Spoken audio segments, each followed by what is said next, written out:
Hello WhatsApp guys, আপনারা সবাই কেমন আছেন? আশা করি সকলে ভালো আছেন। এখন বাজে রাত 12টা 50। তো আমাদের উদ্দেশ্য ঢাকা বংশাল। তো এই ঢাকা বংশালে গিয়ে আমরা কি কি করি দেখতে হলে আমাদের সাথেই থাকুন। তো গাইজ আপনারা দেখতে পাচ্ছেন ফাইনালি ট্রেন চলে এসেছে বেশ কিছুক্ষণ অপেক্ষা করার পর।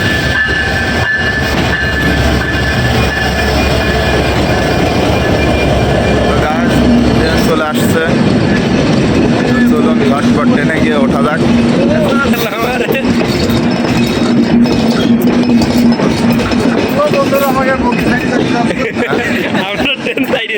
গাইস ফাইনালি ট্রেন স্টেশন ছেড়ে অনেক দূর আগাই গেছে। ট্রেনটি স্টেশন ছেড়ে সামনে এগিয়ে যাওয়ার কারণে ট্রেনে উঠতে একটু কষ্টই হচ্ছিল। এরপরে উঠলাম এবং ঝটপট সিট নাম্বারটি খুঁজে সিটে বসে পড়লাম। সারাদিন কাজকর্ম করে একটু ক্লান্ত হয়ে পড়ছিলাম, তাই আর ভিডিও না করে ঘুমাই পড়েছিলাম।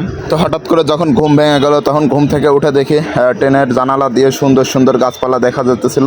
তো আমরা সেই সময় পৌঁছে গিয়েছিলাম প্রায় পদ্মা সেতুতে। তো আপনারা দেখতে পাচ্ছেন যে লেন দিয়ে বাস ট্রাক চলাচল করে সেই লেনটি পাশ দিয়ে উপরে উঠে গেছে। এটাই হচ্ছে সেই আমাদের স্বপ্নের পদ্মা সেতু, যেটা তৈরি করতে হাজার হাজার কোটি টাকা ব্যয় করা হয়েছে। তো যাই হোক, আমাদের স্বপ্নের পদ্মা সেতু নিজস্ব অর্থায়ন করতে সফল হয়েছি।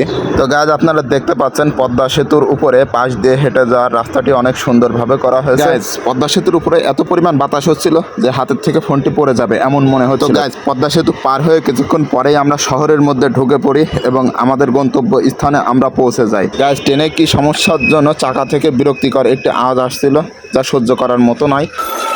তো গাইজ আমাদের পুরাদহ জংশন থেকে কমলাপুর রেলওয়ে স্টেশন পর্যন্ত পৌঁছাতে আমাদের সময় লেগে গিয়েছিল 5 ঘন্টা প্লাস, যেখানে যমুনা সেতু দিয়ে যেতে সময় লাগে 6 ঘন্টা অথবা 6 ঘন্টা প্লাস। যাই হোক, পদ্মা সেতু হবার পর আমাদের 1 ঘন্টা জার্নি কম করা লাগে। গাইজ ফাইনালি পৌঁছে গেলাম আমাদের গন্তব্যস্থানে। তো গাইজ আপনারা দেখতে পাচ্ছেন 5 ঘন্টা প্লাস আমরা জার্নি করে অবশেষে পৌঁছালাম কমলাপুর রেলওয়ে স্টেশনে। আমরা একসাথে ছিলাম 3 জন, আমি, মনির আর বাচ্চা ভাই। তো বাচ্চা ভাইয়ের কাজে গিয়েছিল, সে ওখান থেকে আলাদা হয়ে চলে গেল। তো গাইজ আমরা রেলওয়ে স্টেশন থেকে বের হয়ে এসে একটি রিক্সা নিয়ে একটি রিক্সায় উঠলাম মানিকনগর যাওয়ার উদ্দেশ্যে, কারণ ওখানে আমাদের এক ছোট ভাই থাকে। তো সেই ছোট ভাইয়ের ম্যাচে আমরা যাব এবং রেস্ট করব। তো গাইজ রেস্ট নেওয়ার পর কি কেনাকাটা করলাম এবং কোথায় কোথায় ঘুরলাম তা দেখাবো এই ভিডিওর পরের পার্টে।